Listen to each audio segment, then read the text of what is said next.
IPC की महत्वपूर्ण धाराओं में हुआ बदलाव।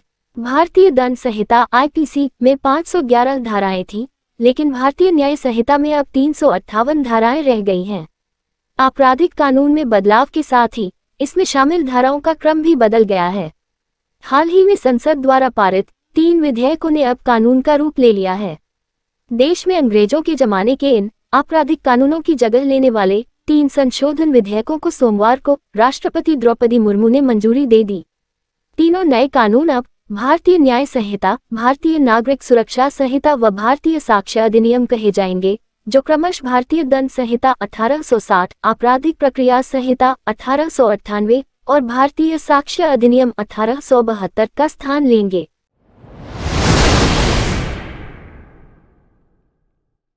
वीर बाल दिवस पर पीएम ने देश को दिया संदेश। आज देश में वीर बाल दिवस मनाया जा रहा है। दिल्ली स्थित भारत मंडपम में कार्यक्रम का आयोजन किया गया, जहां पीएम नरेंद्र मोदी पहुंचे। दिल्ली स्थित भारत मंडपम में आज वीर बाल दिवस कार्यक्रम मनाया गया।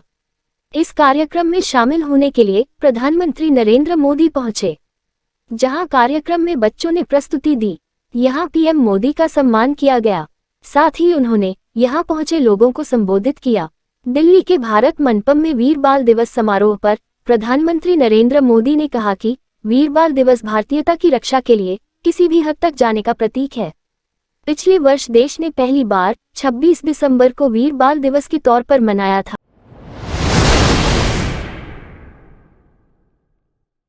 नौसेना में शामिल हुआ स्वदेशी आईएनएस इम्फाल। यह युद्धक जहाज नौसेना के प्रोजेक्ट 15B विशाखापत्तनम श्रेणी का हिस्सा है, जो कि प्रोजेक्ट 15A कोलकाता श्रेणी और प्रोजेक्ट 15 दिल्ली श्रेणी का आधुनिक स्वरूप है। भारत का स्वदेशी युद्धक जहाज आईएनएस इम्फाल आज नौसेना में शामिल हो गया। आईएनएस इम्फाल के नौसेना में कमीशन होने का कार्यक्रम मुंबई के नेवल डॉकयार्ड में आयोजित हुआ। इस दौरान रक्षा मंत्री राजनाथ सिंह और महाराष्ट्र के सीएम एकनाथ शिंदे भी कार्यक्रम में शामिल हुए। आईएनएस इम्फाल विशाखापत्तनम श्रेणी का डिस्ट्रॉयर है, जिसे भारतीय नौसेना ने ही डिजाइन किया और भारत में ही इसका निर्माण किया गया है। आईएनएस इम्फाल पहला युद्धक जहाज है जिसका नाम उत्तर पूर्व के किसी शहर के नाम पर रखा गया है। आईएनएस इम्फाल इस बात की अहमियत दर्शाता है कि देश की सुरक्षा और समृद्धि में देश के उत्तर पूर्व क्षेत्र भी अहम है।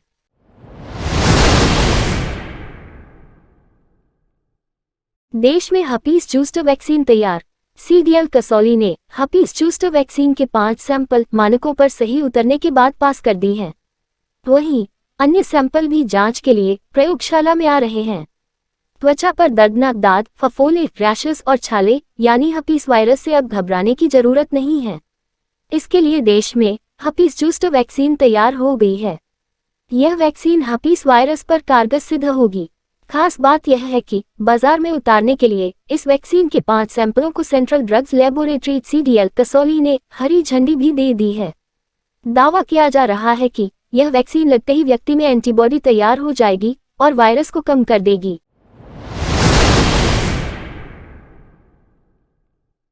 एंड्रॉयड में आया यह खतरनाक malware. Research firm thread fabric ने अपनी रिपोर्ट में कहा है कि यह एक नया ट्रोजन नहीं है।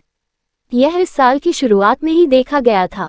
यह कई तरह के परमिशन भी यूजर्स की इजाजत के बिना ले सकता है। यदि आप एक एंड्रॉयड यूजर हैं तो आपको हर समय अलर्ट रहना होगा। किसी भी वक्त आपका फोन हैक हो सकता है या फिर उसमें मेलवेयर आ सकते हैं। अब एक बार फिर से एंड्रॉयड फोन मेलवेयर की चपेट में है। चमेलो नाम का एक मेलवेयर सामने आया है, जो कि एक बैंकिंग ट्रोजन है। यह मेलवेयर किसी भी डिवाइस में खुद को छिपा सकते हैं।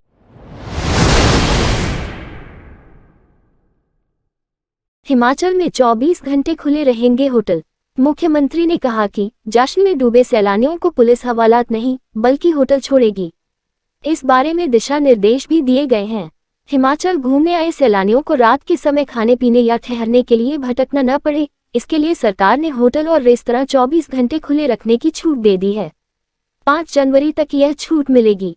रिज मैदान पर शिमला के पहले विंटर कार्निवल का शुभारंभ करने के बाद मुख्यमंत्री सुखविंदर सिंह सुक्खू ने कहा कि पर्यटकों की सुविधा के लिए सरकार ने कई अहम फैसले लिए हैं। कहा कि प्रदेश में इतिहास की सबसे बड़ी आपदा आई, बावजूद हजारों सैलानी हिमाचल का रुख कर रहे हैं।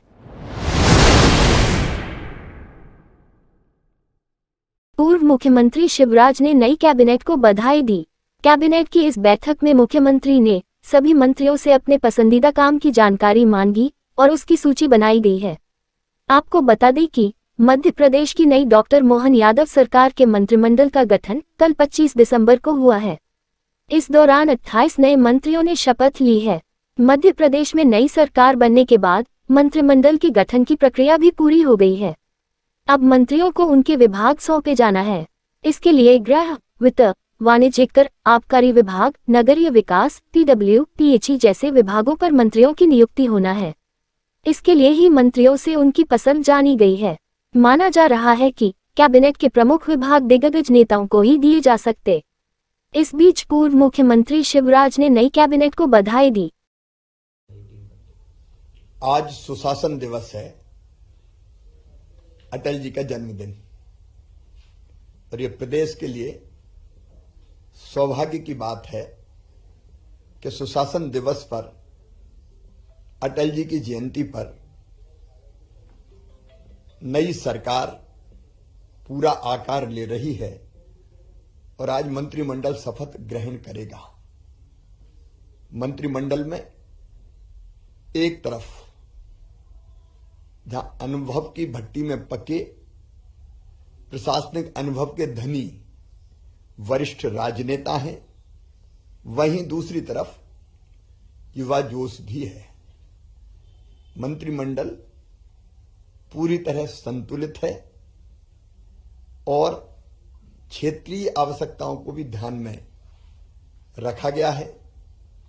मुझे पूरा विश्वास है गुड गवर्नेंस डे पर जो सरकार आज पूर्णता के साथ आकार ले रही है, वो प्रधानमंत्री नरेंद्र मोदी जी के नेतृत्व में, उनके मार्गदर्शन में और मुख्यमंत्री मोहन यादव जी के अगुवाई में अपने सभी साथियों के साथ मध्य प्रदेश को सुशासन देगी, मध्य प्रदेश को विकास की नई ऊंचाइयों पर ले जाएगी और जनता की संपूर्ण अपेक्षाओं को पूरा करेगी।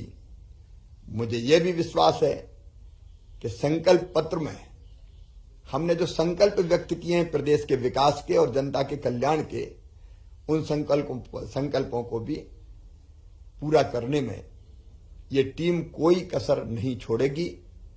मैं आज शपथ ले रहे सभी मंत्री मित्रों को, कैबिनेट मंत्री, स्वतंत्र प्रभार के मंत्री, राज्य मंत्री, सबको हृदय से बधाई देता हूं, शुभकामनाएं देता हूं। वो अपनी संपूर्ण क्षमता के साथ पूरी निष्ठा और लगन से प्रदेश की जनता की सेवा का एक नया इतिहास रचेंगे। बहुत बहुत शुभकामनाएं।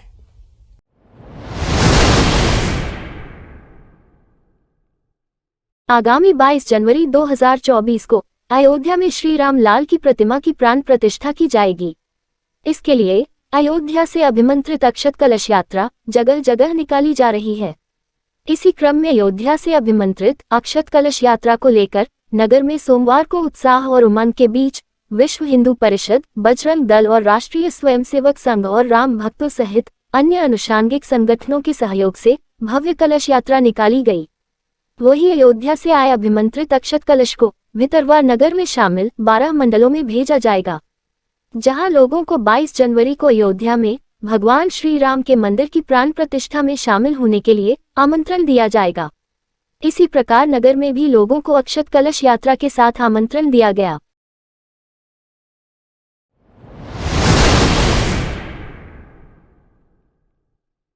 Madhya Pradesh power generating company मार्ग के ब्रिज पर हादसा। ब्रिज पर रेलिंग नहीं होने से वाहन नीचे गिरा, 5 घायल। ग्रामीणों ने ब्रिज पर किया चक्का जाम। MPGCL और लोक निर्माण विभाग की लापरवाही से हो रहे हैं हादसे। आज सुबह एक वाहन ब्रिज पर से नीचे गिरा, 5 लोगों को गंभीर चोट आई। ये क्यों चक्का जाम किया गया आपके द्वारा? आदरणीय पत्रकार बंधुओं, ये आपको भी मालूम है कि 5वीं घटना है। छोटी मोटी नहीं, बड़ी बड़ी घटना है। 5 मोटरसाइकिल को हम ले नहीं रहे, ट्रैक्टर, आइसर, बस, ऐसी 5वीं घटना है जो रात को 5 बजे अपने परिवार सहित गाड़ी नीचे ब्रिज से गिर गई है, जिसमें 5 जाने जा सकती है। अभी भगवान चाहे उनको सफल बनाए और कम से कम वो जीवित रहें, वो भर्ती है और आखिरी सांसें ले रहे हैं। तो मैं श्रीमान जी से निवेदन करूंगा कि रोड और ये रेलिंग जल्दी से जल्दी बनना चाहिए। कोई भी अधिकारी यहाँ आके लिखित में देके जाए कि कब तक बनेगा, वो इसका सर्वे कौन करेगा, या नेता नगरी आए या MPBCL आए, अच्छा, जो भी जवाबदार है इसका। अच्छा, इसका जवाबदार कौन है? MPBCL है या लोक निर्माण अरे विभाग है? भैया, हम तो नेता के पास जाते हैं तो बोले रेलवे बनाएगी, रेलवे के पास जाते बोले तुम्हारे नेता बनाएंगे। हमको तो यही नहीं मालूम, वही तो बोल रहा हूँ। मेरे को हमको जानकारी तो मिले किसको बनाएगा, गिर कौन। ये ब्रिज का निर्माण किसने किया था, करवाया था? MPBCL जो कोयले की लाइन डली है ना साहब, इनके द्वारा काम किया गया था।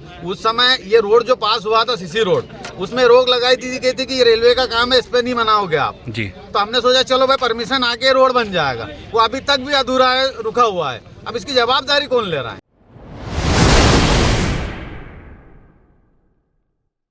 श्रीमद्भागवत कथा का हुआ आयोजन। प्रयागराज नैनी समोग्रा में श्रीमद्भागवत कथा महोत्सव में मुख्य यजमान श्रीमती मीना गोस्वामी और लालपुरी गोस्वामी, समोग्रा के पुजारी आचार्य कमल गिरी प्रधान कार्यक्रम के मुख्य रूप से शामिल रहे। अशोक शुक्ला, अरविंद कुमार शुक्ला द्वारा विधिवत पूजन कराया गया।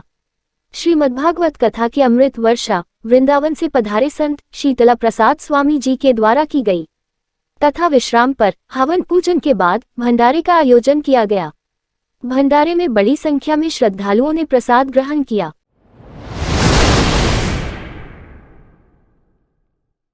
टाइगर रिजर्व से निकलकर एक बाघ बीती रात कोना गांव पहुंच गया और एक घर की दीवार पर डेरा जमा लिया।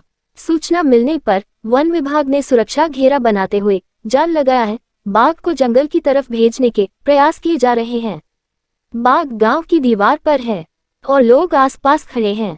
संभवतः बाघ बीमार है या मनुष्यों का आदी है, क्योंकि आमतौर पर जंगली बाघ ऐसा नहीं करते हैं।